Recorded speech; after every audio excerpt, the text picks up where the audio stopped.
أعوذ بالله من الشيطان الرجيم. بسم الله الرحمن الرحيم. سورة الملك مكية. تبارك الذي بيده الملك وهو على كل شيء قدير، الذي خلق الموت والحياة ليبلوكم أيكم أحسن عملا وهو العزيز الغفور، الذي خلق 7 سماوات طباقا ما ترى في خلق الرحمن من تفاوت فارجع البصر هل ترى من فطور ثم ارجع البصر كرتين ينقلب إليك البصر خاسئا وهو حسير. ولقد زينا السماء الدنيا بمصابيح وجعلناها رجوما للشياطين وأعتدنا لهم عذاب السعير. وللذين كفروا بربهم عذاب جهنم وبئس المصير. إذا ألقوا فيها سمعوا لها شهيقا وهي تفور تكاد تميز من الغيظ كلما ألقي فيها فوج سألهم خزنتها ألم يأتكم نذير قالوا بلى قد جاءنا نذير فكذبنا وقلنا ما نزل الله من شيء إن أنتم إلا في ضلال كبير. وقالوا لو كنا نسمع أو نعقل ما كنا في أصحاب السعير.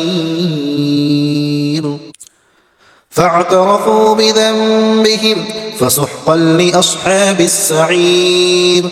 إن الذين يخشون ربهم بالغيب لهم مغفرة وأجر كبير.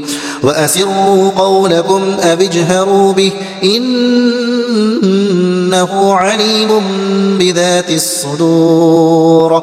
ألا يعلم من خلق وهو اللطيف الخبير. هو الذي جعل لكم الأرض ذلولا فامشوا في مناكبها وكلوا من رزقه وإليه النشور.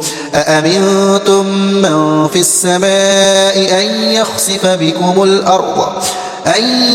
بكم الأرض فإذا هي تمور أم أمنتم من في السماء أن يرسل عليكم حاصبا فستعلمون كيف نذير.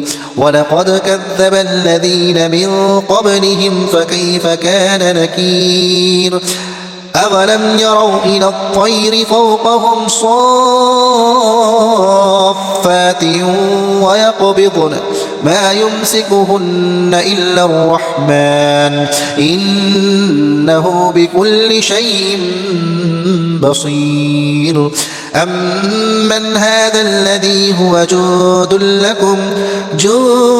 لكم ينصركم من دون الرحمن إن الكافرون إلا في غرور.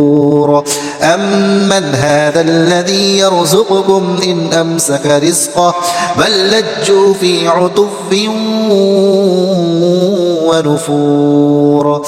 أفمن يمشي مكبا على وجهه أهدى أمن يمشي سويا على صراط مستقيم.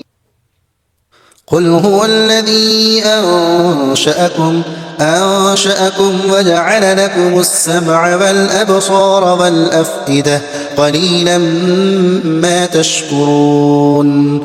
قل هو الذي ذرأكم في الأرض وإليه تحشرون ويقولون متى هذا الوعد إن كنتم صادقين قل إنما العلم عند الله وإنما أنا نذير مبين فلما رأوه زلفة سيئت وجوه الذين كفروا وقيل هذا الذي كنتم به تدعون قل أرأيتم إن أهلكني الله ومن معي أو رحمنا فمن يجير الكافرين من عذاب أليم قل هو الرحمن آمنا به وعليه توكلنا فستعلمون من هو في ضلال مبين قل أرأيتم إن أصبح ماؤكم غورا فمن يأتيكم بماء معين صدق الله العظيم.